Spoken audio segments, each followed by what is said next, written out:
Namaste, yoga friends. My name is Doreen Foxwell, and I'm coming to you today with this week's Kids Yoga Meets Astrology. It is a very, very busy week in astrology. It's actually a very, very busy month in astrology. We've had a lot of things happening. We are in the midst of a full moon right now, which is why I have our full moon out in front of our yoga friends that we like to use with the kids.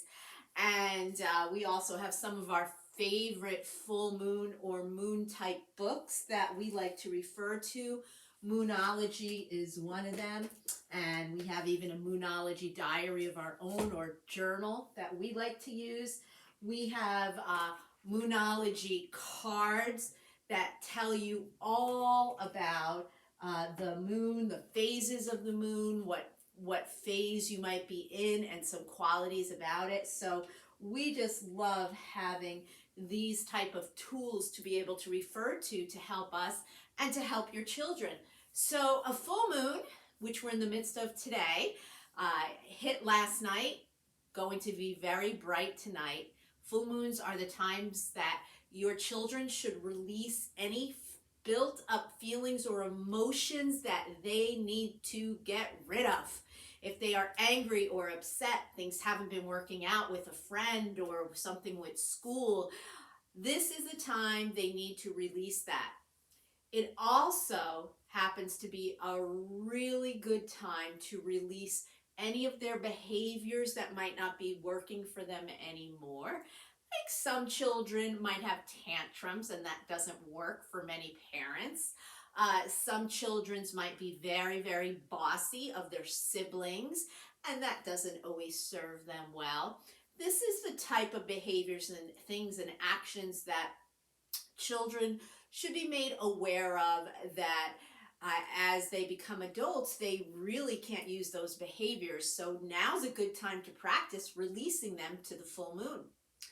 A full moon is also an absolute wonderful time to take any of your favorite crystals that you might have and use, and it doesn't matter what size crystals that you have, but crystals absolutely love the moon energy. They love absorbing that energy.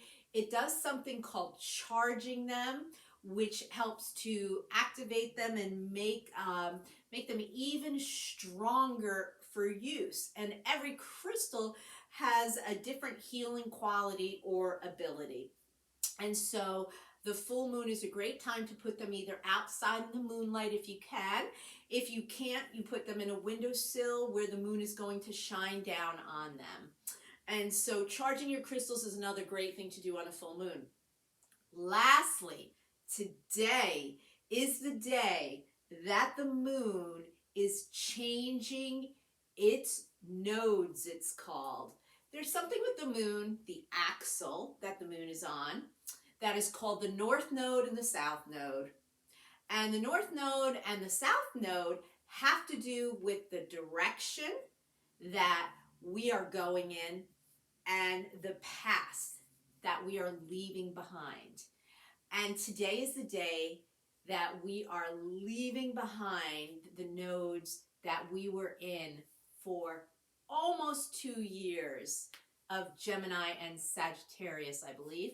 And now we are entering Taurus, and let me just look for a second, and Scorpio. I had to look, forgot my notes. Taurus and Scorpio. It's a totally different energy. And hopefully this energy of Taurus will be very healing, because Taurus is an earth energy. And one of the things that you can do to connect to the moon changing its nodes is to get outside if at all possible. In warmer climates, you want to get outside and you want to be barefoot in the grass, in the garden, walking. You want your feet on the ground. It will help you connect to that Taurus and Earth energy, and it will help your children. And isn't that what this is all about? Our videos are actually for children, even though I'm speaking to you parents, so that you can share it with your children. And so the energies your children are very in tune with. They will be feeling these energies to release things like a full moon. And on top of that, we have the nodes of the moon changing right now. They might be very emotional. So just let them release those emotions. It's okay. They should feel safe to release those emotions at home with you. There are some places, of course, where they can't always safely do that. School might not be the best place for them to be screaming and yelling and howling at the moon, like last night and tonight's moon, which is a wolf moon. But we here highly, highly suggest go outside and howl at the moon. One of the things your children can do is the wolf pose, or we would like to call it downward and upward dog. And so I'm going to show that to you today as a pose, and then we'll end today's Kids Yoga Meets Astrology with a breath. So let me just move my crystals a little bit so I'm not stepping on them as I show you the downward and upward dog. So here's your downward facing dog. And here's your upward facing dog, and your downward facing dog, and your upward facing dog. And guess what you'll do in upward facing dog? Woo! And howl at the moon. The other things your children can do is they can yell out whatever they want to let go of at the moon while they're doing those poses. Finally, we want to do a breath for the moon, honoring the beauty of this full moon. The moon illuminates things in your life, in your child's life, that are hidden.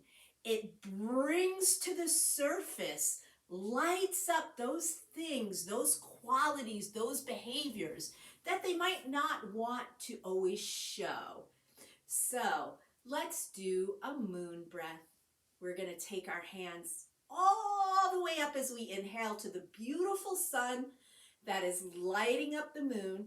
And we're going to exhale to the moon, breathing out, ending in front of our hearts. Inhale, breathe into the moon. Exhale, breathe out to the moon. Oops, did I say moon? Inhale, breathe into the sun. Exhale, breathe out to the moon. Well, yoga friends, I hope that you have enjoyed today's Kids Yoga Meets Astrology. Yes, I might have said one or two things incorrectly, and guess what? The kids never know. I always share with my teachers that if they mess something up, it doesn't matter. The kids don't care. It's only us grown-ups that are so good at pointing out what somebody says wrong or does wrong. We're so good at criticizing things. But the kids, they just want to learn and they want to have fun. So I hope you had fun with my tidbit this week. And I want to just honor all of you by saying namaste. Have a great yoga day. Happy full moon day. And happy changing of the guards of the north and south nodes of the moon. May it bring great change and positive energy.